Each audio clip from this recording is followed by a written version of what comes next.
Salut mes ludopathes préférés, nous sommes là pour vous parler de Stupor Mundi, j'espère que je prononce ça bien, un jeu de gestion de sa main avec quand même de la programmation et des objectifs contradictoires. Parlons de la règle. Oui. Alors la règle, c'est un livret de 26 pages, dans lequel vous allez avoir une page pour le mode solo.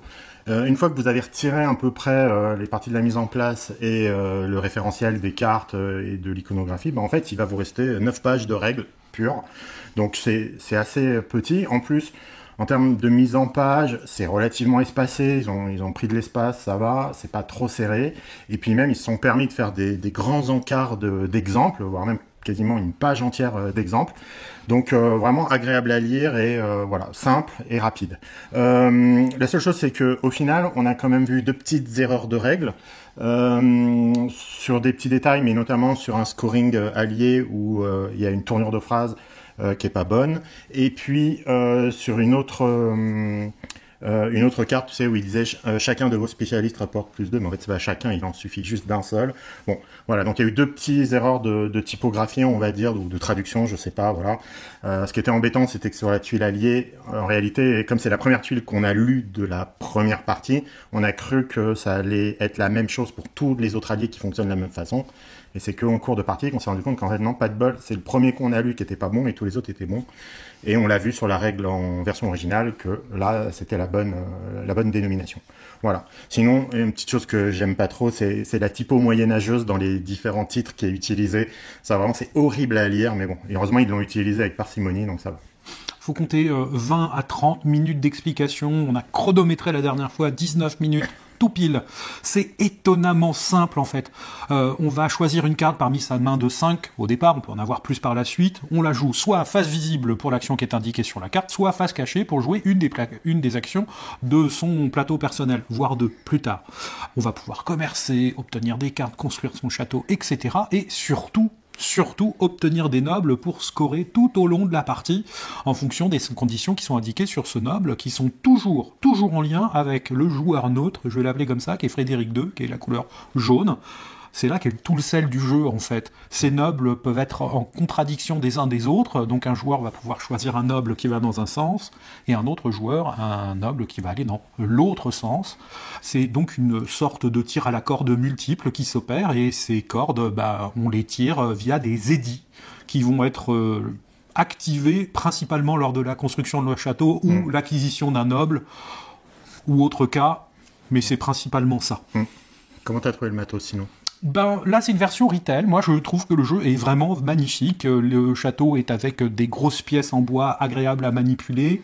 C'est, à mes yeux, plutôt lisible. J'avais presque dit parfaitement, mais tu vas y revenir. On a relevé quelques erreurs, t'en as parlé. Soit sur des tuiles, il y a aussi une erreur sur une tuile, on s'en est rendu compte, soit sur la règle elle-même. Il y a une version corrigée, d'ailleurs, qui est sortie depuis. C'est un peu dommage pour une version retail. Ça arrive de nos jours. Ouais, moi j'ai trouvé le matos agréable aussi, c'est sûr, les grosses pièces de château là sont très agréables à manipuler.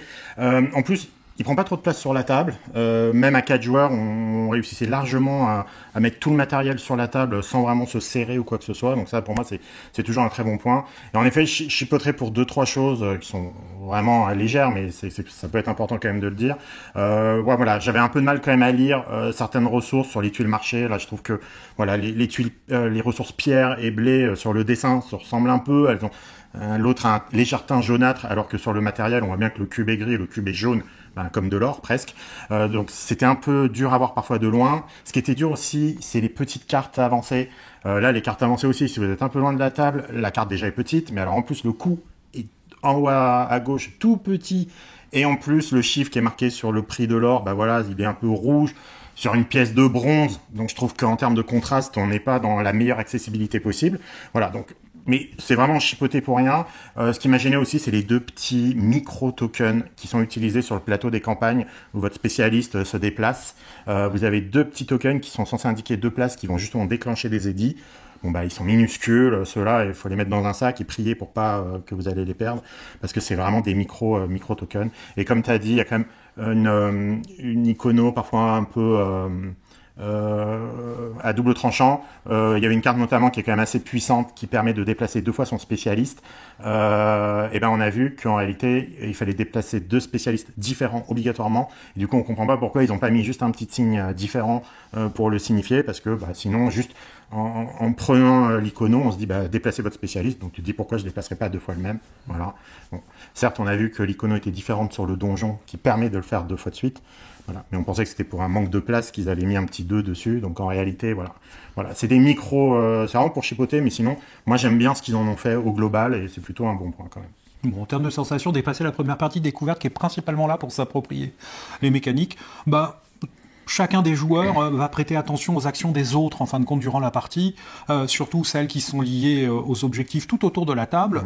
Pas mal de satisfaction aussi liées à de jolis combos que le jeu permet de faire. C'est vraiment agréable de ce côté-là, et pas mal de frustration liée à une tension sur les ressources.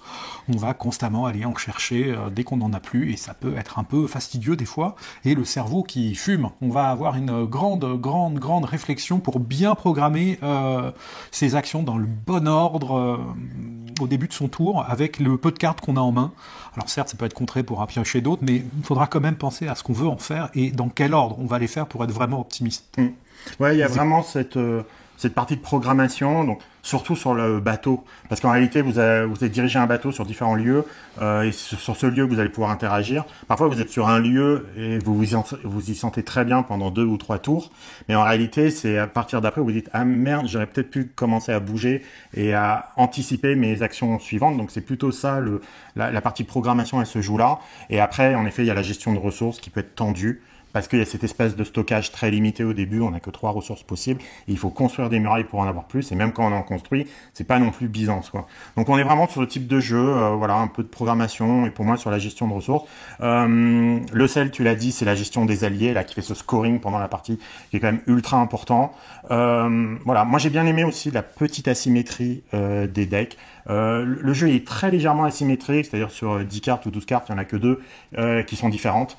Donc ça fonctionne plutôt bien, ça mène un petit goût, c'est pas non plus game changer, c'est vraiment une petite note et qui t'amène à éventuellement tester les différences qu'on a fait. Et voilà, et c'était plutôt agréable. En termes d'interaction, elle est indirecte en fait, elle est liée à ses objectifs, on l'a dit, tu l'as dit, elle est présente en fin de compte comme un fantôme, cette interaction. Il va falloir être attentif pour pas avantager parce qu'on va avoir des objectifs qui sont en contradiction, mais il y a des fois on va avoir des objectifs qui vont aller dans le même sens, donc on va peut-être avantager quelqu'un, ou alors on va prier pour qu'il nous avantage nous, parce qu'il va chercher à faire avancer notre objectif commun. C'est extrêmement agréable que d'avoir intégré ces notions-là dans un jeu de gestion complet. C'est très bienvenu. Oui, en effet, tout se joue sur ces actions de tir à la corde. Là, en effet, il y a multiples cordes à jouer. Elles se construisent pendant le fait que vous allez prendre vos différents alliés au cours de la partie. Donc au début, tout n'est pas complètement figé, ça va se faire au fil de l'eau. Quand on joue à 4 joueurs, on s'en est rendu compte quand même, on peut pas non plus complètement se mettre sur une corde où on serait à contresens de tout le monde. Donc on est sans cesse dans une sorte d'arbitrage à se dire, est-ce que quand même je vais me retrouver avec 1 ou 2 alliés histoire que le tir à la corde soit équitable, ou pas se retrouver tout seul, parce que dans ces cas-là, on est quasiment sûr de la perdre, cet avantage. Donc voilà, ça c'était plutôt bien. Moi je trouve que c'était une petite interaction qui est sympathique. Après, en effet, on est juste sur de la prise de cartes et de la prise d'alliés avant les autres. Il y a certaines cartes, on l'a vu, elles sont quand même plus puissantes que d'autres. Certains alliés sont, on va dire, plus faciles à amener au bout quand même que, par exemple, d'avoir plus d'or que Friedrich. Quand il est tout en haut, c'est 15 or, donc c'est compliqué, je pense. Donc, il y a une bataille là-dessus, et certains, au bout de quelques parties, on commence à aller voir ces cartes, et il y a clairement, dès son apparition, une bataille qui arrive. Voilà. Avec qui tu joues ? Avec qui j'y joue? C'est un jeu un peu poids moyen, je trouve, qui s'explique facilement, comme tu as dit. On a vu en 20 minutes, ça peut s'expliquer. Donc, même le soir, ça fonctionne. Donc, je sais pas, c'est un jeu qui fonctionne bien. Alors, je vais tempérer, parce qu'en effet, on a fait une partie avec 2 joueuses qui, malgré le fait qu'elles ont une habitude sur les jeux de société et quelques jeux experts, elles ont un peu bugué au début. C'est vrai que cette notion d'allié, et vous dire, et c'est vrai qu'on le présente comme ça, et en plus, nous, on a été assez clair dans l'explication, c'est de dire, attention, les alliés que vous prenez, c'est important de les prendre tôt, donc ça, faut le dire, même aux joueurs qui découvrent le jeu pour pas qu'ils se retrouvent désavantagés parce qu'ils peuvent penser qu'ils vont le faire plus tard. Non, et du coup, leur dire, vous devez choisir une allégeance, et ça va mener à un point de victoire, il y en a, ça peut les bloquer, et on s'est retrouvé comme ça avec deux joueuses qui se sont retrouvées un peu en analyse paralysis juste sur ce point-là, et qui du coup ont mis du temps à développer et à partir, et une fois qu'elles sont parties, hélas, dans ce jeu, ça peut être trop tard. Il n'est pas familial pour autant. Hein, non, justement pour ça. Mais c'est pas compliqué non plus. Non. On est entre deux. Il demande quand même 2 heures, voire 2 heures et demie à 4 joueurs, 2 heures à 3 joueurs. Il y a beaucoup d'informations qui sont à prendre en compte tout de même, et surtout à s'organiser, à programmer pour optimiser ses actions. Faut, à mes yeux, faut pas s'arrêter à une première partie. Surtout quand on le découvre là de rien. Faut accepter de passer la deuxième. Du coup, je me demande si quelqu'un qui n'y joue qu'une seule fois peut vraiment apprécier le jeu. Ou est-ce qu'on peut vraiment le critiquer au bout d'une partie? Je me pose la question. Est-ce que j'ai envie d'y rejouer? Oui, pourquoi pas? C'est agréable. Cependant, la dernière partie, pour moi, elle a plutôt été automatique. J'avais mes objectifs, je vais dire ça comme ça, mais ma stratégie en tête, je l'ai appliquée pour la xème fois et ça a roulé, encore une fois. Et je me dis, j'irai difficilement sur une autre stratégie parce qu'elle est tellement... Elle fonctionne tellement bien. Après, la symétrie, elle m'a généré quand même l'envie d'essayer tous les rôles. Passer tous les rôles, me pose la question. Alors, ouais, moi j'ai envie d'y rejouer et même je vais dire, c'est un jeu que j'ai envie de garder dans la ludothèque parce que justement, il y a ce scoring quand même. Donc, le gros des points va quand même se faire plutôt pendant la partie qu'à la fin. À la fin, ça peut vous permettre éventuellement de faire une remontada, mais il y a quand même beaucoup de points qui se font pendant la partie. Ce qui est très plaisant, c'est en effet ce scoring dynamique, donc en fonction du château de Frédéric II. Nous, on avait une partie où en effet, à 10 minutes de la fin, Frédéric II avait un château bien balèze quand même, et il s'est retrouvé littéralement avec une ruine, avec une tour et un mur, parce que d'un seul coup, la personne qui était dissidente, on va dire, a réussi déjà à prendre quasiment les 3 derniers édits qui traînaient avant tout le monde, et du coup, elle a tout dézingué les uns derrière les autres, et en effet, ça peut faire un scoring qui, normalement, en fin de partie, ou dans l'avant-dernière manche, peut mener à 12 ou à 15 points, se retrouver à 3, quoi. Donc, enfin, à 5, on va dire, à minima. Donc, du coup, il y a ce petit revirement de situation qui peut arriver, et ça, j'aime bien de devoir se dire, à chaque tour, on est rechallengé, et que même si il peut y avoir quelqu'un qui part un peu devant, il peut y avoir quand même une légère remontada. On l'a jamais eu véritablement. En réalité, si quelqu'un a quand même bien construit sa partie dès le début, il y arrive. Mais voilà, du coup, j'aime bien et il est atypique pour ça. Donc, il mériterait. Une note. Une note, et ben moi, c'est une barbe bien fournie. Alors, là-dessus, je vais être un peu ambivalent parce qu'en réalité, il y a une mécanique que je déteste dans le jeu de société, c'est le tir à la corde. Moi, je suis pas très fan, par exemple, de jeux comme Zenith où les pions passent leur temps à faire des allers-retours, surtout dans des jeux à 2 joueurs. Mais là, on a un peu le même effet, sauf que en réalité, parfois, on peut se retrouver tous à avoir une même raison pour que le château se développe, ou l'inverse, que le château ne se retrouve pas. Certes, parfois, donc, on va essayer de garder quelques alliés en synergie avec les autres joueurs, et potentiellement tenter 1 ou 2 paris osés sur 1 ou 2 autres alliés. Et voilà. Et puis, voilà, il s'explique en 20 minutes. Des parties de 2 heures à 3, presque 3 heures à 4, si je me rappelle bien. Bon, ça peut prendre du temps, mais c'est tellement simple dans sa mécanique que le jeu passe vite en réalité, ça passe assez vite et on n'est pas quand même exempt de réflexion parce que comme je disais, parfois on sait qu'on va faire 1 ou 2 actions un peu combotées et il faut bien réfléchir où on va mettre son bateau, c'est crucial et du coup on se met vraiment à penser 1, 2 ou 3 coups en avance. Moi ce qui m'est arrivé quand même pas mal de fois, voilà, donc j'aime bien. Le micro-défaut aussi, c'est peut-être le tempo du jeu, où en effet, avec cette ressource limitée, du coup, évidemment, vous prenez des ressources, vous les dépensez quasiment immédiatement, vous reprenez des ressources, vous dépensez, et vous faites ça ainsi de suite. Voilà, mais il y a des moments qui peuvent un peu changer, et voilà, ça reste plaisant.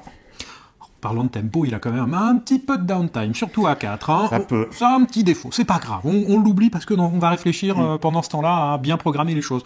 Même note, une barbe bien fournie. C'est agréable. Moi, je trouve que le tir à l'écorde, il s'intègre parfaitement bien dans ce tout. C'est vraiment, il y a une certaine logique et c'est fluide. On retrouve une certaine fluidité qu'on avait dans Agricola. On fait quelque chose qui est logique à mes yeux. C'est bien de ce côté-là. C'est un jeu qui rend truelle la vie. Sur ce, ciao.